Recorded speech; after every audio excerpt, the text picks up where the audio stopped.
오늘 새벽기도에 나오신 성도님 여러분, 주님의 이름으로 환영하고 축복합니다. 다 함께 사도신경으로 신앙 고백하시겠습니다. 전능하사 천지를 만드신 하나님 아버지를 내가 믿사오며 그 외아들 우리 주 예수 그리스도를 믿사오니 이는 성령으로 잉태하사 동정녀 마리아에게 나시고 본디오 빌라도에게 고난을 받으사 십자가에 못 박혀 죽으시고 장사한 지 사흘 만에 죽은 자 가운데서 다시 살아나시며 하늘에 오르사 전능하신 하나님 우편에 앉아 계시다가 저희로서 산자와 죽은 자를 심판하러 오시리라. 성령을 믿사오며 거룩한 공회와 성도가 서로 교통하는 것과 죄를 사하여 주시는 것과 몸이 다시 사는 것과 영원히 사는 것을 믿사옵나이다. 아멘. 다 함께 찬송가 549장 함께 찬송하시겠습니다.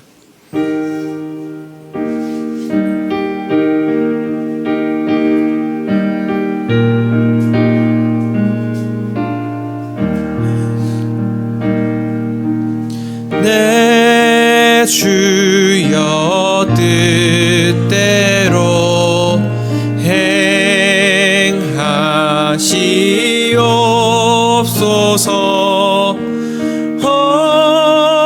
몸과 영혼을 다 주께 드리니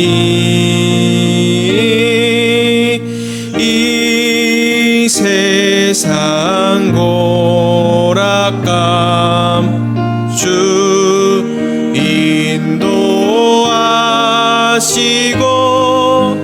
날 주관하셔서 뜻대로 하소서. 내 주여 뜻대로 행하시옵소서. 큰 근심 중에도 낙심케 마소서. 주님도 때로는 울기도 하셨네. 날 주관하셔서 뜻대로 하소서.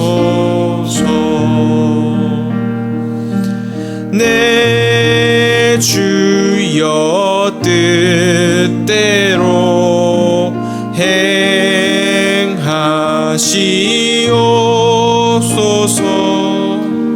내 모든 일들을 다 주께 맡기고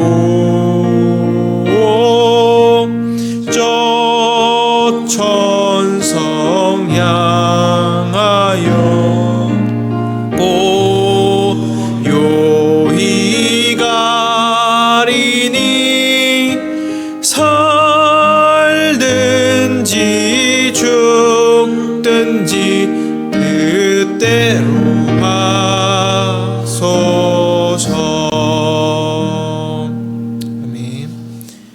하나님께서 오늘 우리에게 주신 말씀은 창세기 31장 21절부터 32절 말씀입니다. 창세기 31장 21절부터 32절 말씀입니다. 저 성도님들이 한 절씩 번갈아 가면서 교독하도록 하겠습니다. 그가 그의 모든 소유를 이끌고 강을 건너 길라산을 향하여 도망한 지 3일 만에 야곱이 도망한 곳이 라반에게 들린지라. 라반이 그의 형제를 거느리고 7일 길을 쫓아가 길라산에서 그에게 이르렀더니 밤에 하나님이 아람 사람 라반에게 현모하여 이르시되 너는 삼가 야곱에게 선악간에 말하지 말라 하셨더라. 라반이 야곱을 뒤쫓아 이르렀으니 야곱이 그 산에 장막을 친지라. 라반이 그 형제와 더불어 길라산에 장막을 치고 라반이 야곱에게 이르되 네가 나를 속이고 내 딸들을 칼에 쏴 빈자같이 끌고 갔으니 어찌 이같이 하였느냐. 내가 즐거움과 노래와 북과 수금으로 너를 보내겠거늘 어찌하여 네가 나를 속이고 가만히 도망하고 내게 알리지 아니하였으며 내가 내 손자들과 딸들에게 입맞추지 못하게 하였으니 내 행위가 참으로 어리석도다. 너를 해할 만한 능력이 내 손에 있으나 너희 아버지의 하나님이 어제 밤에 내게 말씀하시기를 너는 삼가 야곱에게 선악간에 말하지 말라 하셨느니라. 이제 내가 내 아버지 집을 사모하여 돌아가는 것은 옳거니와 어찌 내 신을 도둑질하였느냐. 야곱이 라반에게 대답하여 이르되 내가 생각하기를 외삼촌의 딸들을 내게서 억지로 빼앗으리라 하여 두려워하였음이니이다. 함께 있습니다. 외삼촌의 신을 누구에게 서쳤든지 그는 살지 못할 것이요 우리 형제들 앞에서 무엇이든지 외삼촌의 것이 발견되거든 외삼촌에게로 가져가소서 하니 야곱은 라헬이 그것을 도둑질한 줄을 알지 못함이더라. 아멘. 오늘날을 살아가는 저와 여러분들은 때때로 우상 숭배와는 거리가 먼 삶을 살아가고 있다라고 생각하기 쉽습니다. 왜냐하면 거리에 금송아지가 있는 것도 아니고 또 드라빔과 같은 형상을 우리가 숭배하는 것이 아니기 때문이죠. 그래서 우리는 나는 우상 숭배를 하지 않아 라고 생각할 수 있습니다. 그러나 조금만 깊이 생각해 보면 오늘날은 참으로 우상이 많고 또 우리도 우상을 참 많이 의지하는 시대를 살아가고 있음을 깨닫게 됩니다.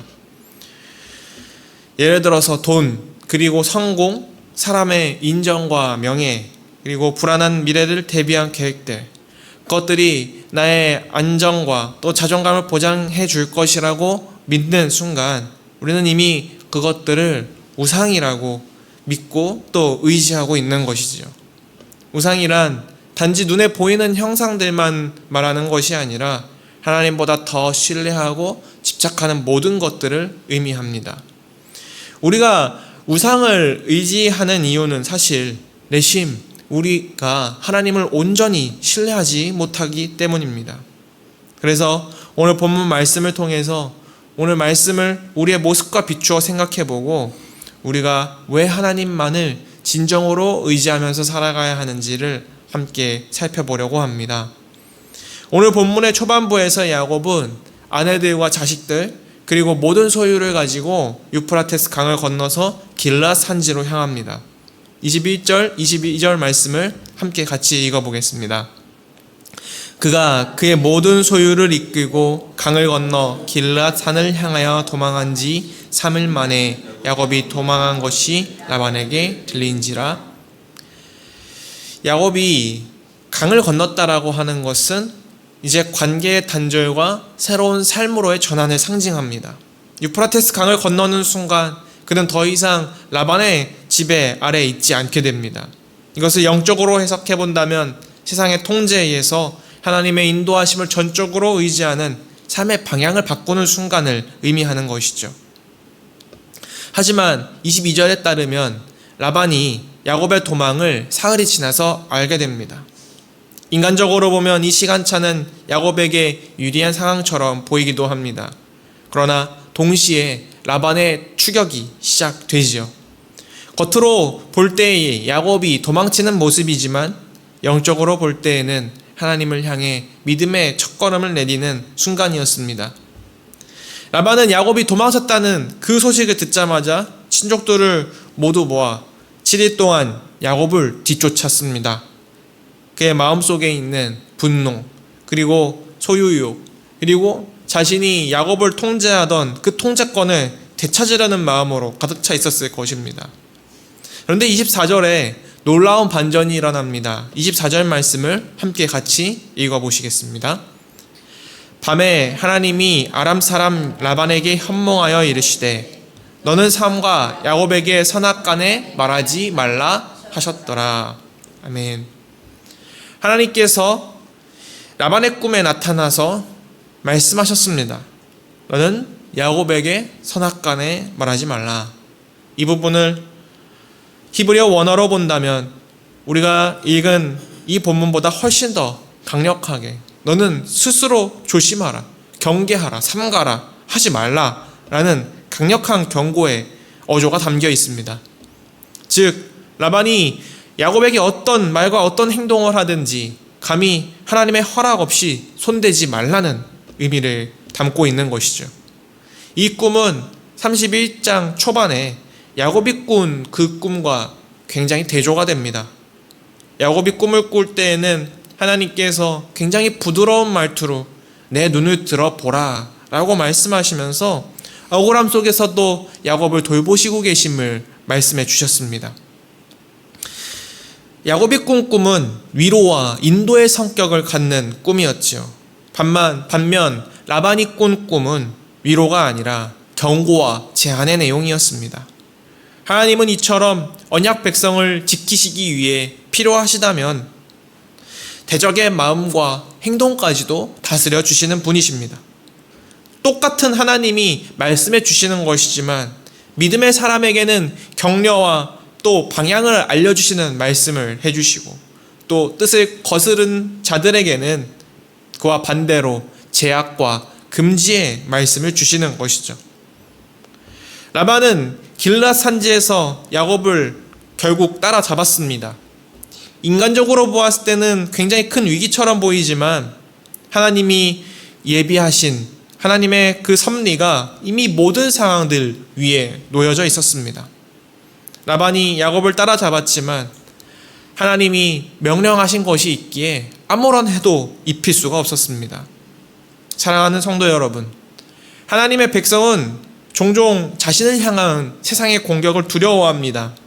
그러나 하나님은 우리가 미처 알지 못하는 그곳에서 대적의 마음속 깊이까지도 개입하시고 우리의 길을 막으려는 손길들이 있다면 당신의 팔로 직접 막아주시는 분이십니다. 야곱이 하나님의 보호하심을 받은 것처럼 저와 성도님 여러분의 그 순종의 길에도 동일하게 보호해 주신다는 것을 믿으시기를 바랍니다. 라반은 야곱을 만나자마자 강하게 몰아붙이는 것을 볼 수 있습니다. 26절에서 28절 말씀을 함께 같이 읽어보시겠습니다. 라반이 야곱에게 이르되 네가 나를 속이고 내 딸들을 칼에 사로잡힌 자같이 끌고 갔으니 어찌 이같이 하였느냐? 내가 즐거움과 노래와 북과 수금으로 너를 보내겠거늘 어찌하여 네가 나를 속이고 가만히 도망하고 내게 알리지 아니하였으며 내가 내 손자들과 딸들에게 입맞추지 못하게 하였으니 내 행위가 참으로 어리석도다. 라반은 지금까지 야곱의 삶을 철저히 통제하고 관리하던 인물이었습니다. 그의 분노의 본질은 가족을 잃어서가 아니라 자신이 야곱을 더 이상 통제할 수 없었던 데서 나옵니다.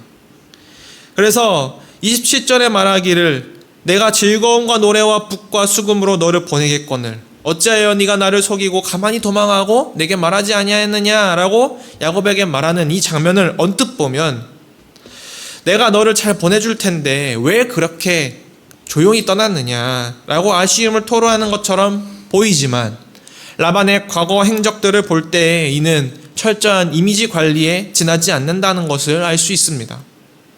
왜냐하면 29장부터 30장에서 보았듯이 라반은 굉장히 계산적인 인물이었고 진심으로 야곱을 축복할 마음은 아마 그의 마음속에 없었다는 것을 그의 과거 행적을 통해 알 수 있기 때문입니다. 이렇게 겉과 속이 다른 라반이 29절에서 이렇게 말합니다. 제가 읽어드리겠습니다. 너를 해할 만한 능력이 내 손에 있으나 너희 아버지 하나님이 어젯밤에 내게 말씀하시기를 너는 삼가 야곱에게 선악간에 말하지 말라 하셨느니라 라고 말합니다. 여기서 라반이 너를 해할 만한 능력이 내 손에 있으나 라고 말하면서 자신의 권능을 강조하죠. 그러나 실상은 어떻습니까? 그의 손발은 하나님의 경고 때문에 묶여서 아무것도 할 수 없었습니다. 오히려 라반은 이 말을 통해 그 경고가 없었다면 오히려 너를 내가 해할 수도 있었다라고 하는 자신의 본의를 스스로 드러내고 만 것이죠. 30절에서 라반은 그의 마음속에 있는 더 깊은 본심을 드러내는데요. 함께 30절을 읽어보겠습니다. 이제 내가 내 아버지 집을 사모하여 돌아가려는 것은 옳거니와 어찌 내 신을 도둑질하였느냐. 30절 하반절에 어찌 내 신을 도둑질하였느냐라고 라반이 책망하죠. 라반이 집착하는 것, 그 가운데에 제일 큰 것은 내 신, 내 우상이었습니다. 여기서 라헬이 훔친 그 드라빔은 단순한 우상이 아니라 가문의 재산권과 상속권을 상징하는 그러한 우상이었습니다. 라반의 심중에는 어쩌면 그 드라빔과 우상을 의지했고 하나님 없이 자신이 모든 것을 통제할 수 있고 지킬 수 있다라고 믿었지만 오히려 그 드라빔을 분실하였습니다. 그리고 하나님 말씀 앞에서 그가 할 수 있는 것은 없었습니다. 사랑하는 성도 여러분, 하나님 없는 통제 욕구는 결국 우상 숭배로 흐르기 마련입니다. 하나님만을 신뢰하지 않고 하나님 중심의 삶을 살지 않는다면 우리는 반드시 다른 무언가를 통하여서 안정과 미래를 찾으려고 하고, 그러한 통제와 탐욕은 결국 하나님의 주권 앞에서 무너지고 결국 라반이 경험한 것처럼 부끄러움과 수치만 남게 될 것입니다. 야곱은 그 라반의 비난에 대해서 자신의 입장을 밝힙니다. 그가 몰래 떠난 표면적인 이유는 라반을 두려워했기 때문이죠. 라반의 통제와 속임수를 오랜 기간 직접 경험했기에 자신이 정직하게 말하고 떠나게 된다면 어떤 일이 벌어질지 그는 예측했기 때문에 그는 조용히 떠났습니다. 그러나 신들을 훔쳤다라는 그 고발에 대해서는 단호히 부인합니다. 32절 말씀을 함께 같이 읽어보겠습니다. 외삼촌의 신을 누구에게서 찾든지 그는 살지 못할 것이요 우리 형제들 앞에서 무엇이든지 외삼촌의 것이 발견되거든 외삼촌에게로 가져가소서 하니 야곱은 라헬이 그것을 도둑질한 줄 알지 못함이었더라. 야곱의 이 말에는 적어도 두 가지 의미가 담겨 있습니다. 첫째, 자신은 그 어떤 우상도 손대지 않았다는 확신. 그리고 두 번째로 더 심층적으로는 자신이 두려워하는 것은 우상이 아니라 하나님이다 라고 하는 자신의 내면적인 신앙 고백이죠. 야곱에게 두려워할 신, 야곱이 모시는 신은 오직 한 분, 조상 아브라함의 하나님 그리고 아버지 이삭의 하나님 뿐입니다. 반면 라반은 여전히 내 신을 붙잡고 있었고 그것이 사라지는 것을 가장 큰 손실로 여기는 인물로 대조적으로 등장하고 있는 것이죠. 야곱은 하나님만을 의지했고 하나님의 보호 안에서 자신의 결백함을 담대히 선언하고 있는 것입니다. 사랑하는 성도님 여러분, 하나님 중심의 삶과 우상 중심의 삶은 이렇게 다릅니다. 하나님 중심의 사람은 두려움과 연약함 속에 거할지라도 하나님 앞에서 자신의 뜻을 당당하게 드러낼 수 있고 우상에 대한 집착이 없습니다. 반면 우상 중심의 사람은 아무리 말로 포장해도 결국 그 심중에 붙드는 것은 하나님이 아니라 자기 욕심인 것이죠. 그렇기에 라반은 끝까지 자신의 신들을 붙들며 통제하려 했고 결국 하나님께 제지당하는 수치를 경험하지만 야곱은 두렵고 연약한 순간에도 하나님을 믿고 따르면서 순종의 길을 선택했습니다. 그래서 하나님은 야곱을 보호하셨죠. 우리가 야곱처럼 하나님을 의지하면 하나님은 단지 감정적으로 우리를 일시적으로 위로해 주시는 것뿐만 아니라 현실의 위협과 또 어려움 속에서도 우리를 지키시고 길을 열어주시는 분이심을 반드시 경험하게 하시는 하나님이십니다. 하나님의 백성은 하나님이 함께 하시기에 결코 외롭지 않고 또 하나님을 의지하는 사람은 결코 그 길을 혼자 걸어가지 않을 것입니다. 이제 우리의 마음을 돌아봅시다. 하나님보다 더 소중히 여기는 것이 있다면 그것이 바로 우리의 우상입니다. 그리고 우리가 그 우상을 내려놓기로 결단하면 하나님께서 야곱에게 함께 하셨듯이 우리의 삶에도 함께 해주시고 보호해 주시고 인도해 주실 것을 믿습니다. 오늘 살아가는 저와 성도 여러분, 이 기도의 자리에서 우리 안에 있는 우상을 제하기를 결단하고 하나님 중심의 삶을 살아가겠노라고 다짐하는 저와 성도님 여러분 되시기를 주님의 이름으로 축복합니다. 오늘 말씀을 생각하면서 함께 기도했으면 좋겠습니다. 첫째로, 하나님보다 더 의지했던 우상을 내려놓고 오직 주님만을 신뢰하고 따르게 하소서. 둘째로, 하나님의 보호하심을 신뢰하며 순종의 길을 끝까지 걸어가게 하소서. 셋째로, 공동체를 위한 기도 제목입니다.